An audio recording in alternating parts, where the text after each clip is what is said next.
Hello and welcome to the show, beautiful souls around the world. Whether you're walking, working, or winding down, we're so glad you're here.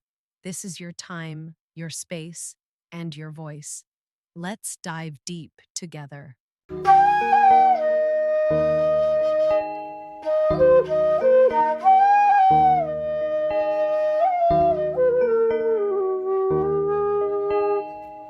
Yudhāmanyushcha vikrant Uttamaujash viryavan. Saubhadro Draupadeyash sarv ev Mahā-Rathā. All right, welcome in everyone. Kicking off another deep dive here. We're ready to unpack some serious wisdom from the sources you've all sent in. And today we're exploring a verse, just one verse from the Bhagavad Gita. Yeah, a text I'm sure many of our listeners are familiar with, at least by reputation. Intense stuff. Right, epic, dense, so much going on, and we're zeroing in on just verse 6 from chapter 1. Setting the stage here. Chapter 1, is like the overture. The tension is building. Arjuna's on the battlefield, overcome with doubt, and it's heavy. Totally. Chapter 1 really digs into Arjuna's inner struggle, all this existential weight right before the war is about to explode. But before we get to the clash, there's this fascinating dialogue. Duryodhana, he's the leader of the opposing forces, and he's talking to Dronacharya, his mentor. Like a pre-battle pep talk, but deeper. Way deeper.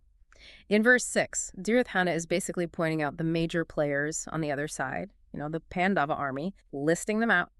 So what we're going to do today is try to understand why this matters. Who are these warriors he's naming?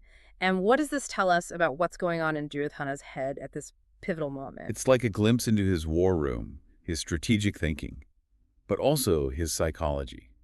Layering. All right, so let's get right into the verse itself. I always love to hear it in the original Sanskrit. What does it sound like? All right, so in Sanskrit, the verse is Yudhāmanushka vikranta Uttamaujoshka vyavan sopadro Draupadīyashka sarva eva Mahā-Ratha. That's got a rhythm to it, a power. Oh, yeah. Sanskrit, it just resonates, Even if you don't understand the words, you feel it. Okay, so for those of us who aren't fluent in Sanskrit, how would you translate this verse into English? The English translation reads, also there are the heroic Yudhāmanyu and the mighty Uttamaujas, the son of Subhadra, that's Abhimanyu, and the sons of Draupadī, all great chariot warriors. So Duryodhana is ticking off names, starting with Yudhāmanyu and Uttamaujas.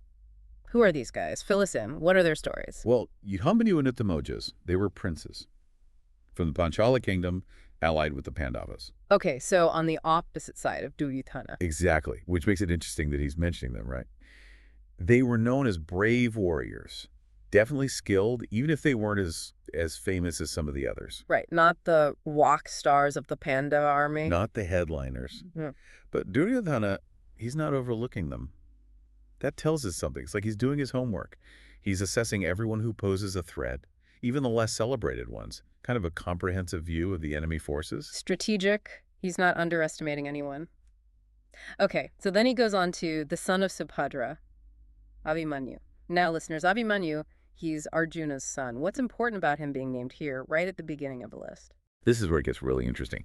See, Abhimanyu, he was actually quite young at the time of the Kurukshetra war. Probably just a teenager, but already making a name for himself.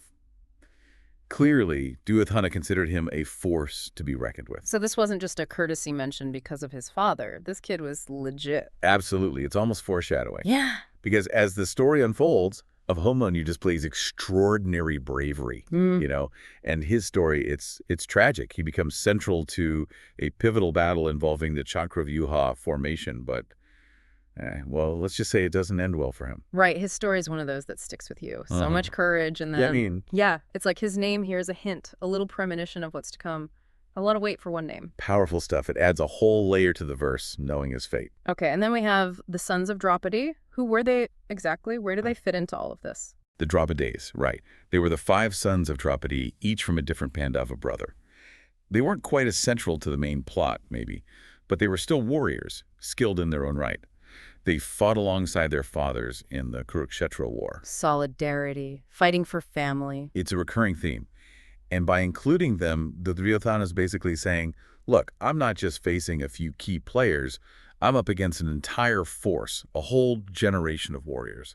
Okay, and then the verse closes with this phrase, Sarva eva Mahā-Rathā, translated as, all great chariot warriors. So what is the title Mahā-Rathā? What did it actually mean back then? In Vedic military terms, Mahā-Ratha wasn't just your average chariot fighter. We're talking elite, top tier, almost legendary status. Like the Navy SEALs of chariot warriors. Ah, yeah.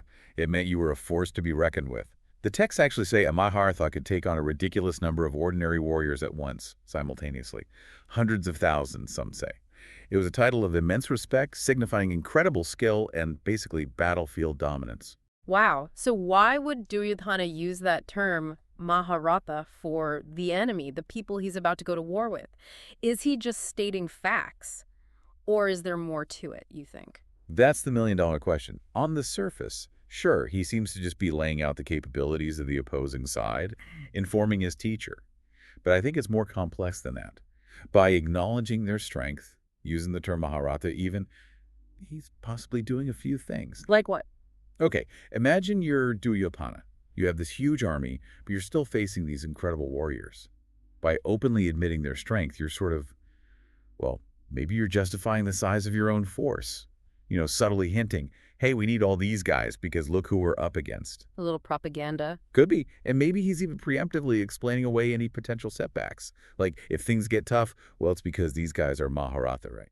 It's all part of building a narrative, setting expectations, maybe even managing his own anxiety a bit. That's so interesting. So it's not just Drona he's talking to. Maybe he's trying to convince himself, too. Possibly. It's like he's reinforcing his own perception of the situation, trying to feel more confident, or at least appear that way. There's this interplay of ego, wanting to project strength, but also maybe a hint of fear, or at least uncertainty about what lies ahead. And he's seeking validation, looking to Dronacharya, his mentor, for, I don't know, reassurance maybe. This one verse is giving us so much insight into his headspace. It's like we're peeling back the layers of his personality. Now, zooming out a bit, thinking about the Bhagavad Gita, the bigger picture, the spiritual side, what does this verse tell us in that context? Good point. The Gita, it's not just a war story, right? Yeah. It's about so much more. And this verse, I think it hints at a really important idea. True strength. It goes beyond just numbers or even individual skill. Think about it. Duryodhana, he's got this massive army, but he feels the need to single out these specific warriors on the other side. Why do you think that is? It suggests that there are other factors in play. Things that maybe you can't see or quantify, but they're just as important. Things like, well, righteousness, often referred to as Dharma, a clear sense of purpose, a deep conviction. These are powerful forces too. You're saying it's not just about the bigger battalions, but the strength of your conviction. Exactly. The Pandavas, even though they're outnumbered, they're aligned with Dharma. And importantly, they have Krishna on their side. So this verse, it subtly sets up a contrast. Duryodhana's got the numbers, the brute force. But the Pandavas have this moral and spiritual strength. It makes you question what true power really is. It's almost like this verse is setting the stage for that central theme of the Gita, right? That true victory comes from something deeper than just military might. All right, so let's recap. We've unpacked verse 6 from chapter 1 of the Bhagavad Gita. We've learned about Yudhāmanyu and Uttamaujas, those Panchala princes, not to be underestimated. We've talked about the significance of Abhimanyu being mentioned, so young, yet already hinting at his tragic destiny. And we've explored the role of the Draupadīs, fighting alongside their fathers.